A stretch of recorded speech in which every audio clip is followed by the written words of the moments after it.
I'd like to talk to you today about boundaries. In particular, there's a phrase that keeps coming up all over the place in parenting groups and among people I speak to, and that's the phrase, children need strong boundaries, or children need clear boundaries. And this has been something I've wanted to talk about and investigate more deeply for a while, and now seems to be the time. So I'm going to investigate, what does it actually mean, this phrase, children need strong boundaries? Now, when I came to thinking about it, I realised it actually has two main meanings, at least two, but two clear ones that I could identify. The first meaning that really pops out with me is that people mean, when they say this, that children need rules, limits. And often they mean that they need rules or limits to keep them physically safe. But sometimes people mean something more than that.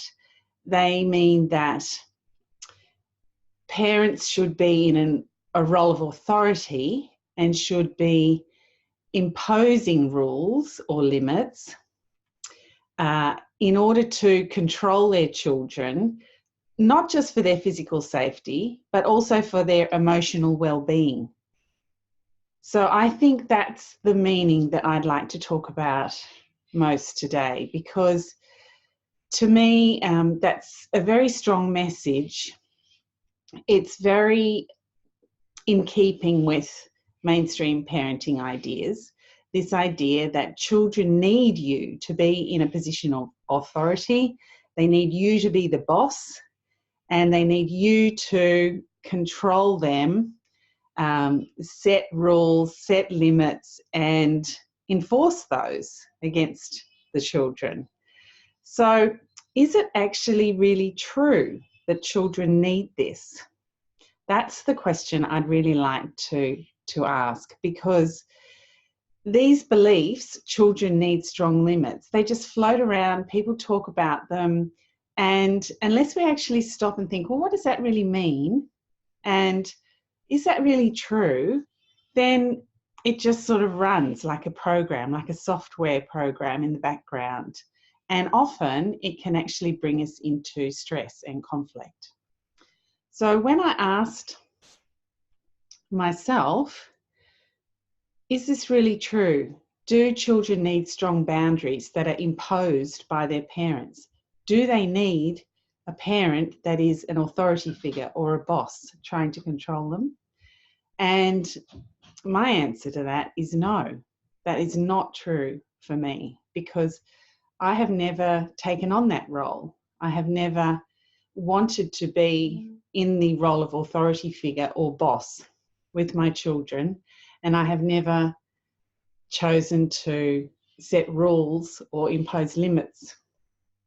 And yet my children are fine. It's not like they needed that, and without it there's some sort of breakdown or they're harmed terribly. I haven't seen any of those things happen in my family. So my answer, my personal answer, is no, that's not true. Children do not need boundaries, which isn't to say it isn't going to be a useful idea or concept for some people. And really, my choice to bring my children up without being in the role of authority figure, without imposing rules, without punishing them or disciplining them, that's a preference of mine. That's a choice that I've made. And other people will make different choices. And if it speaks to you to talk about boundaries and to go down the road of trying to be in control of your children, well, that's your personal choice. And I have no judgment around that. But I do know that it's likely to bring you into conflict with your children, and it's likely to be stressful, because what you're trying to do when you're trying to control your children is essentially trying to control the uncontrollable.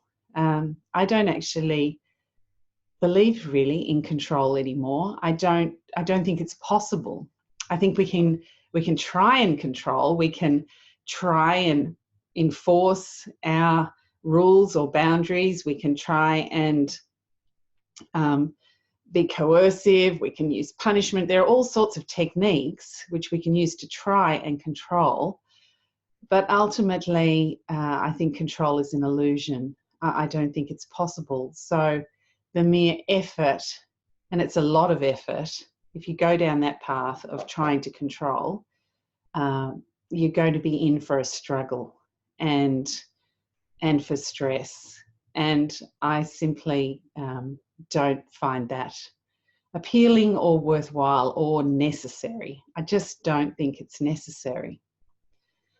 So if we let go of that idea of boundaries, and strong boundaries meaning a parent in authority imposing a boundary on a child or children, does that mean the boundaries concept is useless or that we want to get rid of it?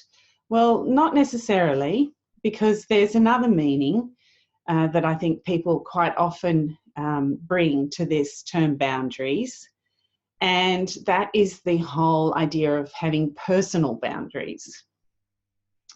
So this is different from something that you're imposing on another person, like the idea of imposing a rule or a limit.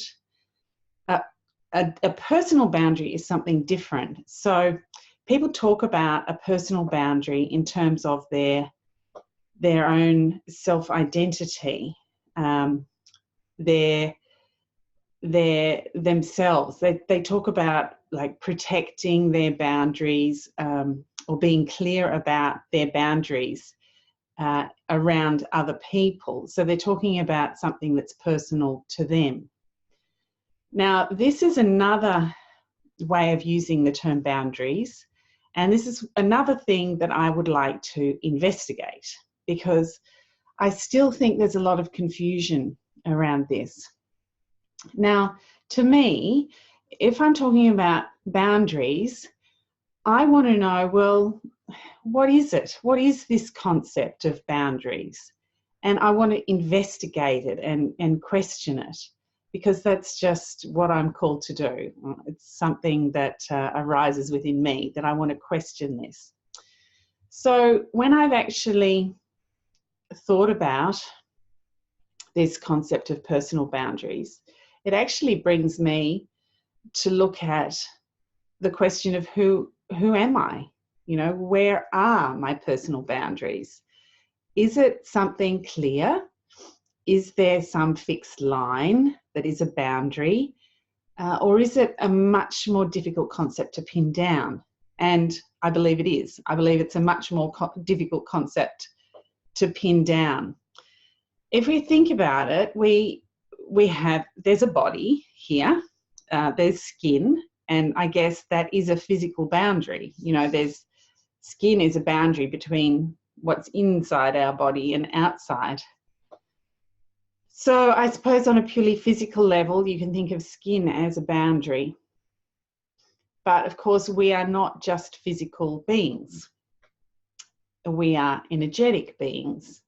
We have an energy body as well as a physical body. And in fact, the energy body creates the physical body. If you investigate your own energy body, you will discover, as I have, that it doesn't finish with the skin. It actually extends beyond the skin and it keeps going out. So, in fact, there is no clear edge or boundary to your energy body. You feel this energy and aliveness within you, and if you just feel near your skin, you will be able to feel the energy around your body, outside of your physical body, and you will be able to feel that moving out from your body. And in fact, you can perceive other people's energy bodies as well. But the tricky part is there's actually no way of drawing a line between my energy body, if I want to call it that, and somebody else's energy body. In fact, there is no actual boundary on an energy level between what I think of as me and what I think of as another person. And when I say as I think of, it's because this identity of me being myself is actually something I think about. It's a creation of thought. So there's a concept of a boundary. There's a concept of me as a person and having a boundary that differentiates me from some other person. But a concept is just a thought. It's a sort of bundle of ideas and images. It's an idea. In reality, there's something completely different happening, which is a continuous field of energy and information that has certain patterns and signals within it, but it is a field. It's not broken up into separate blocks. So the reality is we are not separate. And yet we have this concept of a boundary that tries to separate us from others. The concept separates us. So it's the concept or the thought that is separating us, not anything in reality. So when you have a concept, some concepts are very useful, some concepts are helpful, and some concepts at some point also become difficult or stressful. They bring stress into our lives. And I think this concept of boundaries does bring stress into people's lives at some point. So it is a concept that I understand people do find useful. They find it useful in terms of thinking about when it's okay for another person to be close to you, to be touching you, to be in your sort of personal space. So people find it useful to think of a boundary in the sense of the physical closeness of other people. And sometimes people also extend this to non-physical. So they extend it to energy exchanges like sound, you know, people speaking and things that are appropriate for people to say to you and that aren't appropriate, or that you want to hear or that you don't want to hear. So that's when things become much less clear. And I think the concept of boundaries isn't really useful in that realm. So if boundaries are, it's a concept that's maybe helpful in some areas, but maybe just meaningless or not very helpful in others, what else can we use? Is there something else that we can talk about that is more clear and less confusing? And I think there is. I think it's actually much more helpful to talk about being able to give a clear and honest yes or no to the other people in our lives. And just that, being able to say no when we mean no, rather than say yes when we mean no. And this is actually surprisingly difficult for people. And I understand that because it's been difficult for me in the past as well. So I think this is actually what people are getting at a lot of the time when they're talking about personal boundaries. They're talking about the ability to say clearly no to somebody else and to walk away if necessary. So to me, that is a very useful thing to focus on, is to focus on those times when I have had difficulty saying no, or the classic situation I've found myself in is where I've actually said yes, but I actually meant no. Like I had a no within inside me, but I said yes to somebody. So I said yes, for some other reason, and there's all sorts of stories going on about why you might say yes when you meant no, but if you do, then it's a dishonest yes. And often what happens is that you'll feel resentment afterwards. And if that happens with children, if you think you should say yes to your children about something and you say yes but you mean no, then what I've discovered is I often end up complaining about the children and blaming them and feeling resentful and frustrated. And in fact, it's not them at all. It's my difficulty in actually being clear and honest about my yes and no. So that, I think, is a much more simple, straightforward thing to focus on, rather than this concept of boundaries, which I don't find very helpful. So just to go a bit further into that, there are certain times, I think, when this concept of boundaries actually becomes stressful. And that's when we think we should have a boundary, or we should be able to say no, and yet we can't seem to do that consistently or effectively. So there's a couple of patterns here, and one is that we can have a difficulty saying no or removing ourselves from a difficult situation. And this can actually be a pattern, you know, that we can stay in a situation that is really uncomfortable, possibly in a situation where there is harsh words being spoken about us or to us, or there's somebody who's very angry or aggressive, and we're actually staying in the presence of that person rather than saying no and removing ourselves from the situation. So this can actually be a pattern that you can carry, you know, for your whole life, particularly if you've grown up around a lot of anger and aggression and fighting in your family, and you felt like you had to stay in there, or that you felt you couldn't get away from it. There may be a pattern of actually being quite confused about when it's okay to say no and actually just leave the situation. So that's something to really watch for, that pattern. The other pattern I found that comes up around boundaries is there's a very strong tendency, I think, in our society to have a pattern of being judgmental of others when we think they have intruded on our boundaries or they have pushed our boundaries. So we project this judgment, and we have lots and lots of different labels for it. We say, you know, you've pushed my boundaries, you've violated my boundaries, you've been abusive, you've taken advantage.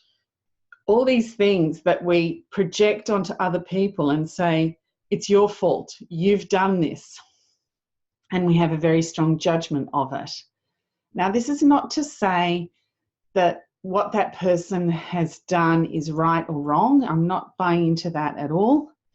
But when we have these strong judgments of other people, that actually brings a lot of stress into our lives. When we're blaming somebody else and we're even hating them, that is actually a very uncomfortable position for ourselves. And it brings up a lot of very painful feelings when we have those strong judgments about people. So I've actually found it very helpful to notice when I've got those judgments and to question them, to be really open about questioning those judgments and questioning my whole belief that I can somehow, you know, control somebody else's actions through my judgments, through labeling them and judging them. Because again, I think that belief that we can control somebody by judging them or labeling them or punishing them in some way is an illusion. We might succeed in making them feel really bad. We might succeed in they may, in fact, change their behaviour in certain ways in the short term. But I think the idea that we are going to effectively control that person or that behaviour through our judgment it's just not true. I don't think things work that way. So there's quite a lot going on around this concept of boundaries, and a lot of people are applying this concept to their family life and to themselves as in personal boundaries, and they're talking about boundaries both as personal boundaries and also in terms of the other meaning that I talked about earlier about being able to control or give rules or set limits for their children. And I actually think that there's a lot of confusion in there, and there's a lot that you can question. And I've found that the concept of boundaries, both in relation to the control of children aspect and also in relation to the personal boundaries aspect, I don't find the concept useful in either of those areas, because I think it's based on it's not true for me that I need boundaries. It's not true for me that I need to provide boundaries for my children. What is true for me is that I need to be clear when I've had enough of being around somebody or listening to somebody or being jumped on or whatever it is my children might be doing. I need to be clear. This is particularly in relation to my personal space, however you define that, is that I can say no. I can say no, enough. You know, I'm not available right now. Stop that.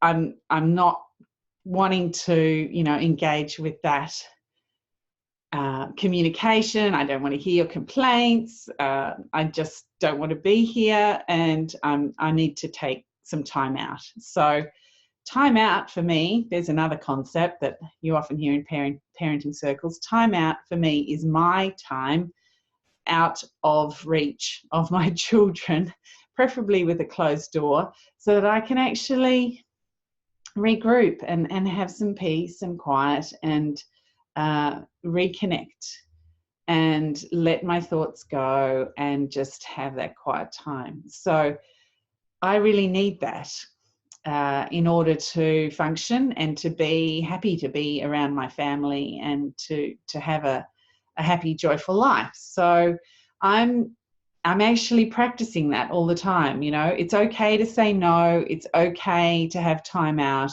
It's okay to have time away. And it's okay to take a break. And all of those, it's okay, is a way for me to say, no, I'm not available right now. So instead of talking about my personal boundaries, I just prefer to say no and mean it and be honest about it and clear about it. And then if I am clear and honest in those moments, it's much easier for me to be open and available and to give a really generous yes in all the other situations. So the more clear I am about my no, the more open and generous I can be in my yes, because I don't have all this background of resentment and frustration and all this sort of thing going on. I'm actually present, I'm available, I can say yes, you know, really, and really mean it. So that is the really positive aspect of being clear with your no. And I find that a much more helpful thing to focus on than the whole concept of boundaries. So I hope I've given you something to think about there, and I hope it's been useful for you. And if you have any questions around this, or you want to have a discussion with me about boundaries and how it's working for you, I'd really enjoy hearing from you. Thank you very much. Bye.